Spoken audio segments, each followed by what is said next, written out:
நினைக்கும் பொழுது எனக்கு 2 வசனங்கள் ஞாபகத்தில் வரும். ஒன்று சங்கீதம் 113 சங்கீதம் 7வது வசனம்.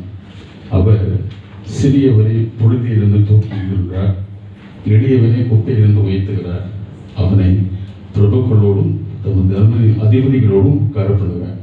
அருமையான சத்தியாமன் சொன்னது போல சோழபுரத்தில் ஒரு கிராம சூழ்நிலையில் அவர்கள் பிறந்தாலும் அவர்கள் ஹையர் ஸ்டடீஸ் எவ்வளவு முடித்து அவர்களுடைய இங்கிலீஷ் நாலேஜ் யாருக்கும் இல்லாத ஒரு அளவுக்கு அவருடைய நாலேஜ்.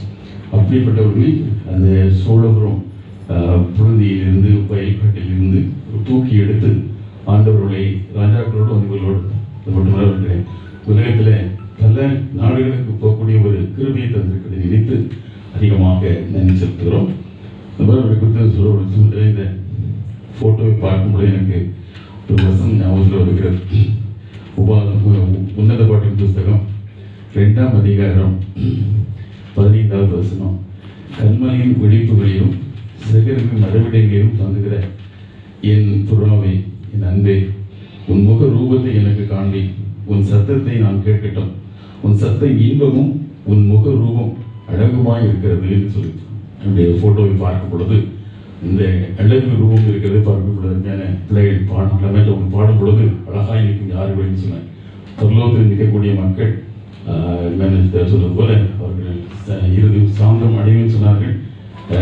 அதே போல அவர்களை பார்க்கும் பொழுதே அவர்கள் மிக அழகு தோட்டத்தில் உள்ளவர்களாக இந்த புலவத்தில் கொடுத்து லதா மவுக்கு அவருடைய கணவனாக கொடுத்து பார்த்து மிக ஆச்சரியமான காரியம்.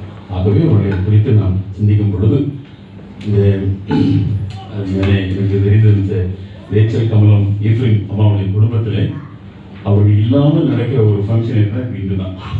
ஒன்லி பர்சன் ஏன்னா எல்லா ஃபங்க்ஷன்லாம் அவங்க இருப்பாங்க. அது மட்டுமல்ல இந்த ஃபோட்டோவில் பார்த்தது போல எப்பொழுதும் சிரித்த முகத்தோடு இருப்பார்.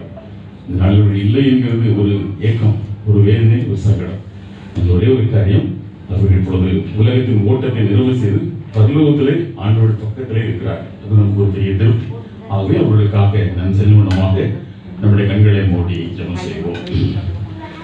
நேசிக்கிற நல்ல ஆண்டவரே, இந்த நல்ல அமைதலான தியான வேலைக்காக நாங்கள் துதிக்கிறோம், ஸ்தோத்திரிக்கிறோம். ஆண்டவரே, அருமையான அருள்மணி ஐயாவுடைய வாழ்க்கைக்காக நன்றி சொல்லும் வண்ணமாக அவர் இந்த பூலோகத்திலே 63 வருஷ காலம் கண்மணி போர் அவர்களை பாதுகாத்து வந்த காரியத்தை நினைத்து அவர்கள் கொடுத்த நல்ல உலக ஞானத்துக்காக, பிடிப்பு ஞானத்துக்காக, கல்வி ஞானத்துக்காக நாங்கள் உண்மை துதிக்கிறோம். அது மட்டுமல்ல, அன்றே அவர்கள் சோழபுரம் கிராமத்தில் வந்து அன்றே அந்த வயல்காட்டிலே வந்து அவர்கள் ஆண்டே ராஜாக்களோடும் அதிபதிகளோடும் உட்காரக்கூடிய அளவுக்கு நீ இவர்களை கனப்படுத்தி மகிமைப்படுத்தி நினைத்து நாங்கள் உண்மை ஸ்தோத்திரிக்கிறோம். இந்த நாளிலும் குடும்பத்தார், இந்த ஜன பந்துக்கள், உற்றார் உறவினர், குறிப்பாக அருமையான மிஸ்ஸஸ் அருள்மணி நமாக இந்த ஜெபவேளை நீர் எனக்கு ஆசீர்வதிக்க வேண்டுமா நாங்கள் ஜெபிக்கிறோம்.